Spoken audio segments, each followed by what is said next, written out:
Halo, selamat datang kembali para Homo sapiens dari seluruh penjuru dunia. Bertemu lagi bersama saya James Bond Disney yang selalu menemani kejombloan kalian. Bagaimana kabar uang jajan? Aman? Jangan sampai kalian mencuri BH tetangga untuk dijual. Oke, pada kesempatan kali ini saya akan merangkum sebuah film yang penuh dengan inspirasi, yang dimana film ini akan membangkitkan jiwa rebahan kalian, yang dimana kalian akan berpikir dua kali untuk menjadi beban keluarga. Film ini berjudul Pursuit of Happiness. Film ini diperankan oleh aktor yang sudah membintangi sejuta film, yaitu Will Smith dan anaknya Jaden Smith. Oke, tanpa banyak kata-kata yang tidak penting, siapkan pacar kalian, tutup pintu kamar, matikan lampu, dan jangan lupa buka celana, dan kita langsung saja masuk ke alur filmnya.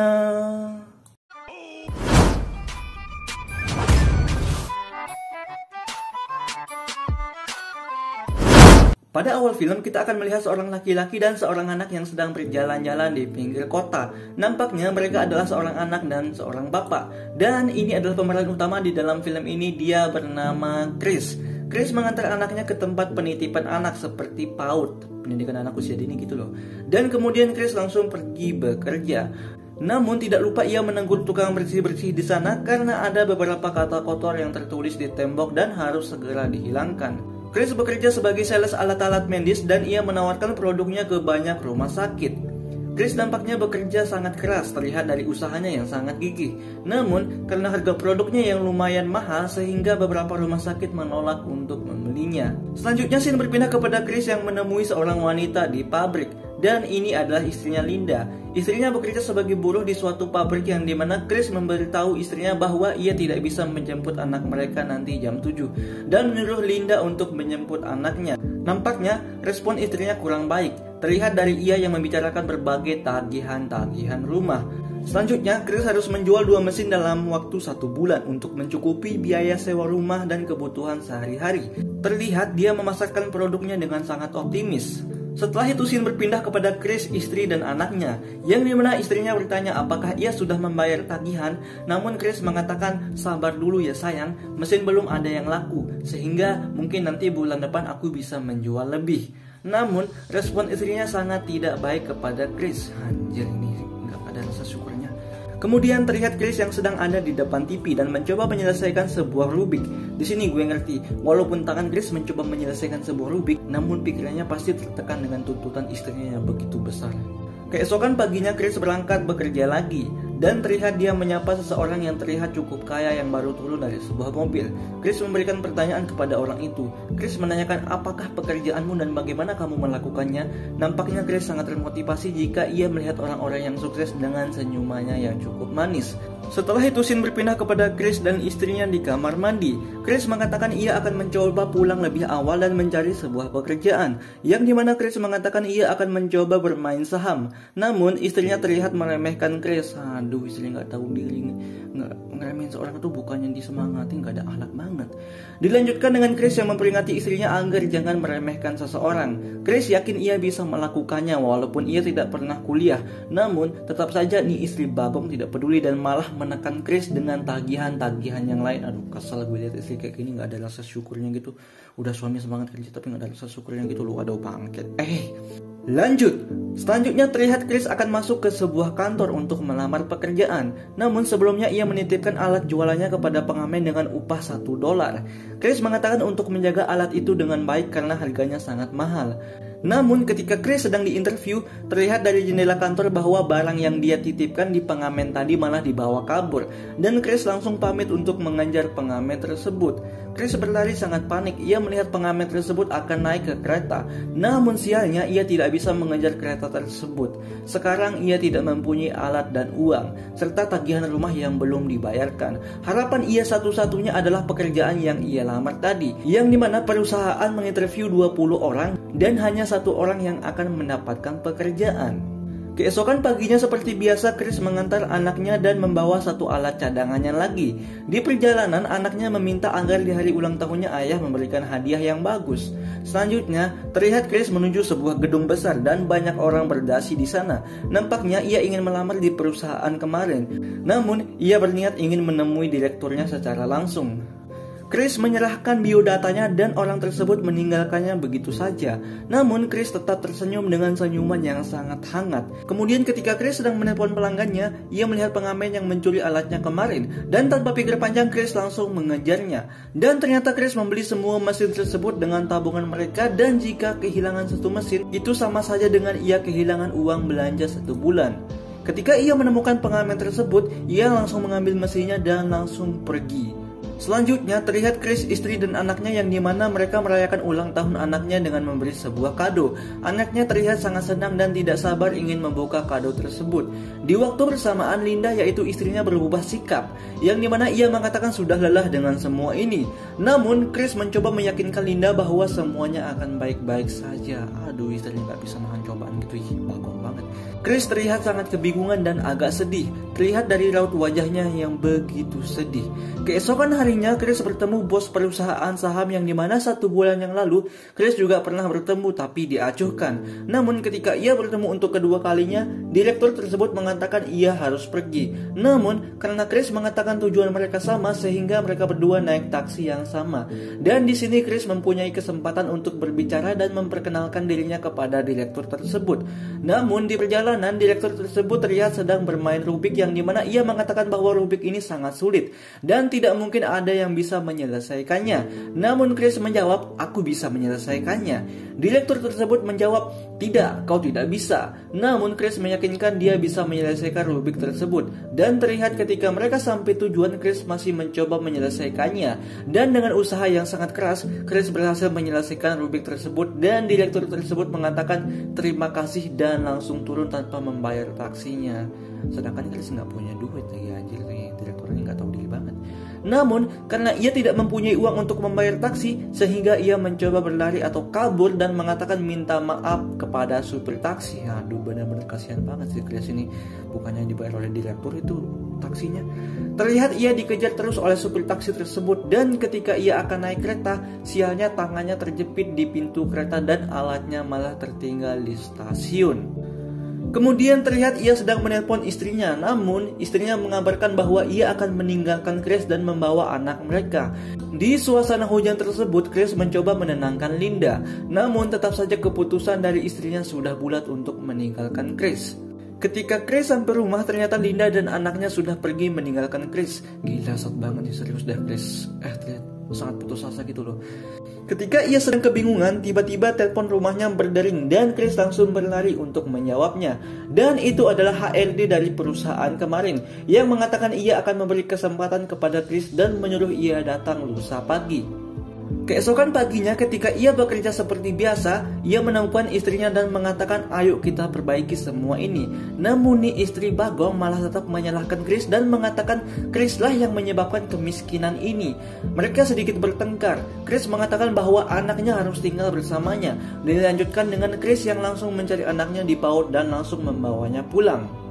Ketika di rumah, Chris didatangi oleh pemilik kontrakan dan menagih biaya sewa. Dan pemilik kontrakan menyuruh Chris untuk pergi besok paginya. Chris mencoba memohon dengan alasan anaknya tidak mempunyai tempat tinggal. Dan syukurnya Chris diberikan waktu 1 minggu untuk tinggal di kontrakan tersebut. Chris terlihat sangat kebingungan dan keesokan paginya ia bekerja sebagai tukang cat untuk memenuhi kebutuhan sehari-hari. Ketika ia sedang mengecat, ia didatangi oleh 2 polisi dan menyuruh Chris untuk membayar denda tilang yang sudah ia tunggak. Dan kemudian polisi mengatakan bahwa Chris harus tinggal di kantor polisi sampai sidang besok. Chris meminta untuk pulang karena esoknya jam 10 ia ada wawancara pekerjaan dan tidak ada yang akan menjaga anaknya. Karena tidak ada jalan lain, Chris mencoba menelpon istrinya dan menyuruh menjaga anaknya. Istrinya terlihat lelah dan beberapa kali menangis, namun Chris tidak bisa berbuat apa-apa. Aduh, gue ngerti lo, perasaan lo Chris itu susah banget dalam keadaan ekonomi yang merosot, terus dituntut dengan istri yang membagongkan. Gue tahu Chris, semangat Chris. Keesokan paginya setelah sidang dengan badan yang masih terkena cat, ia langsung berlari menuju perusahaan tempat ia akan diinterview. Sampai di sana ia sangat terburu-buru dengan pakaian yang sangat lusuh yang ia gunakan. Di sana terlihat pelamar lain menggunakan baju yang rapi dan bersih, sedangkan Chris memakai baju acak-acakan dan belum mandi juga. Aduh, benar-benar perjuangan banget ya. Mantap. Setelah itu namanya dipanggil untuk giliran wawancara. Ketika memasuki ruang wawancara, ia memperkenalkan diri dengan optimis disambut keheranan dengan HRD di sana. Kemudian Chris menjelaskan kenapa ia mengenakan pakaian seperti itu, dan dia langsung mencoba menjelaskan tentang dirinya dan sedikit bercerita ia ditilang karena parkir sembarangan.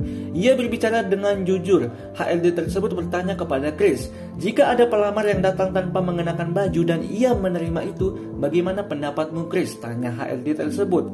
Chris menjawab, pasti ia akan menggunakan baju dan celana yang bagus. Diikuti dengan semua HLD tertawa. Anjay, kayak dipermalui gitu loh. Namun, ketika akan pergi, direktur sebelumnya berjanji kepada Chris bahwa ia akan memberikan kabar secepatnya dan menyemangati Chris agar tidak putus asa. Selanjutnya scene beralih kepada Chris dan istrinya. Istrinya mengatakan bahwa ia akan pindah ke New York. Namun Chris mengatakan jika kau ingin pindah ke New York, maka Christopher tetap tinggal bersamaku. Jadi Christopher itu anaknya, itu nama Christopher. Terjadi adu rebut anak di sana. Dan istrinya beberapa kali meremehkan Chris, istri yang sangat membagongkan. Setelah itu Chris memutuskan untuk menjual alat medisnya dengan harga yang cukup murah, yang dimana ia mengajak anaknya tinggal di motel dan memberikan makanan yang cukup sehat. Setelah itu ia kembali bekerja menawarkan alatnya, yang kali ini Chris mengajak anaknya untuk ikut bersamanya. Dan alhamdulillah wa syukurillah, satu alat berhasil terjual dan Chris langsung memutuskan untuk berbelanja. Setelah itu Chris mulai menjalani training yang dimana ia diterima namun dengan sebutan dalam masa percobaan. Chris terlihat sangat-sangat serius dalam belajar karena memang ia sangat menginginkan pekerjaan tersebut. Kemudian ia diberikan sebuah buku yang dimana buku tersebut sangat-sangat tebal dan Chris harus menguasai isi dari buku tersebut. Kemudian ketika akan pulang, Chris melihat seseorang dan langsung mengejarnya, yang dimana orang tersebut yang menemukan alat medis Chris ketika terjatuh di kereta dulu. Namun ketika akan menyeberang, naasnya Chris ditabrak sebuah mobil dengan cukup keras. Namun Chris langsung terbangun dan mencari bukunya, dan naasnya salah satu sepatunya hilang. Ia beberapa kali bertanya kemana salah sepatunya, dan akhirnya ketika ia lelah mencari, ia memutuskan untuk kembali ke kantor tanpa sebuah sepatu. Waduh, buat beli sepatu aja nggak punya anjir. Di hari selanjutnya Chris ke kantor dengan mengenakan sepatu sebelah karena ia mungkin tidak mempunyai uang untuk membeli sepatu. Namun karena semangatnya yang sangat tinggi, Chris mulai berkembang. Walaupun sesekali ia disuruh membeli kopi, ia melewati hari dengan sangat mengharukan, yang dimana setiap harinya ia mulai terbiasa dengan pekerjaannya. Bahkan ia tak makan siang dan pergi ke toilet hanya untuk pekerjaannya. Kemudian ketika ia sedang menghubungi satu pelanggan tersebut mengatakan bahwa jika Chris bisa sampai di rumahnya dalam waktu 20 menit, ia akan memikirkan tentang produk dari perusahaan Chris. Dan tanpa pikir panjang, Chris langsung ke sana.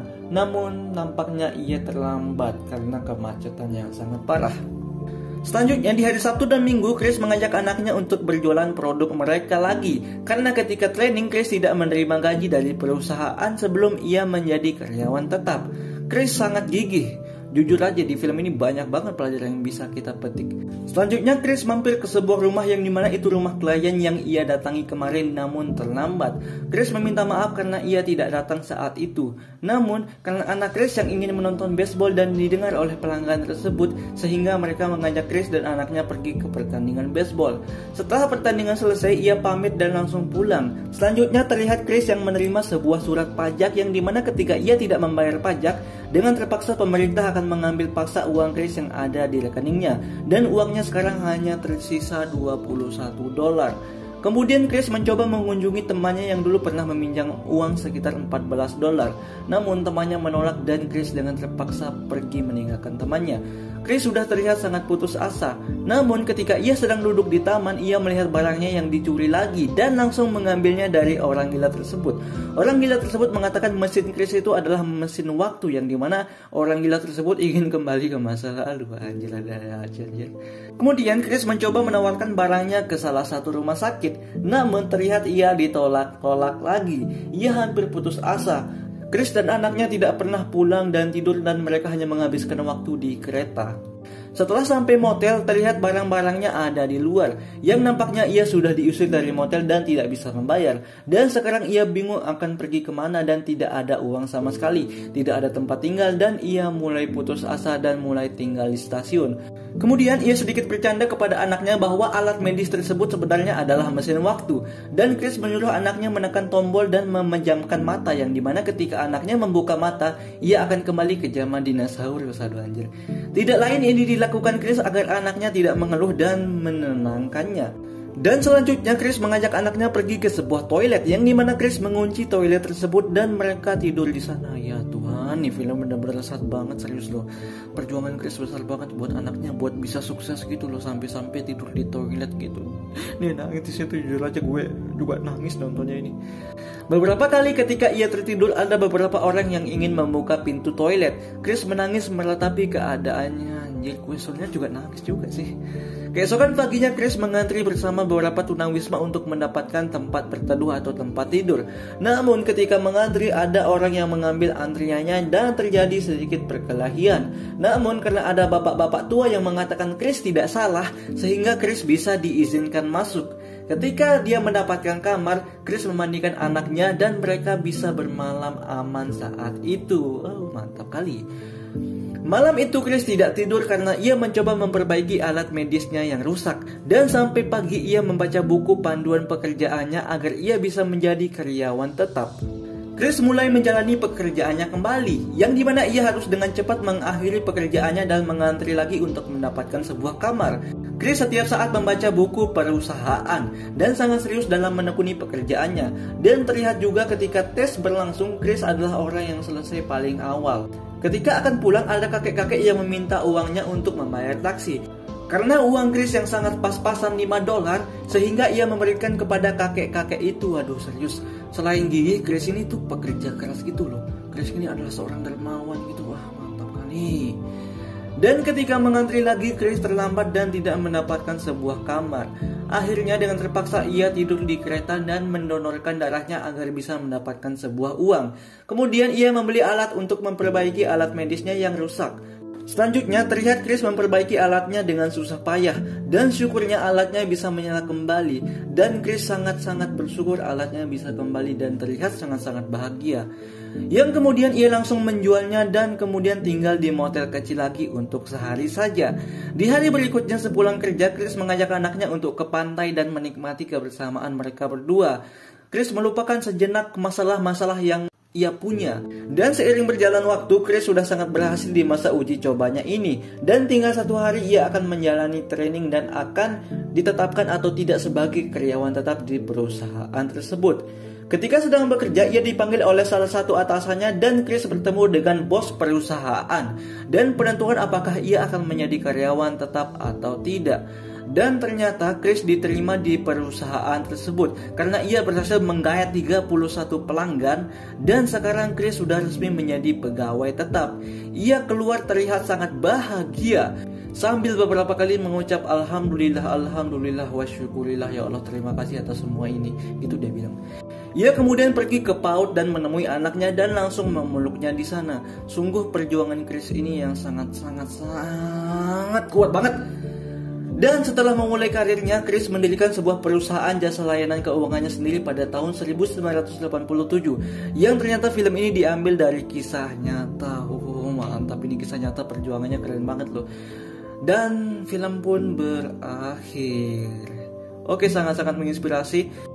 Oke, kesimpulan dari film ini bahwa Chris adalah orang yang sangat-sangat dermawan, orang yang sangat gigih dan tidak malas seperti kalian yang menonton video kali ini. Dan Chris juga adalah seorang ayah yang baik bagi anak-anaknya, namun tidak bagi istrinya, karena istrinya durhaka kepada Chris. Jadi ya udah, nyesel aja, rugi. Sekarang Chris sudah sukses. Dari film ini kita bisa mengambil pelajaran bahwa hidup itu harus terus berjalan. Jangan menyerah, jangan pernah menyerah walaupun bagaimanapun keadaanmu saat ini. Walaupun kamu sedang terjatuh, walaupun kamu sedang gagal 100 kali, jangan pernah menyerah. Oke, terima kasih kepada kalian yang sudah mengklik video ini dan sudah menonton channel ini. Jangan lupa untuk di subscribe, tonton video-video yang lainnya, dan jangan lupa untuk meninggalkan jejak di komentar. Tanpa pikir panjang saya akhiri, tanpa pikir panjang aku akhiri, tanpa pikir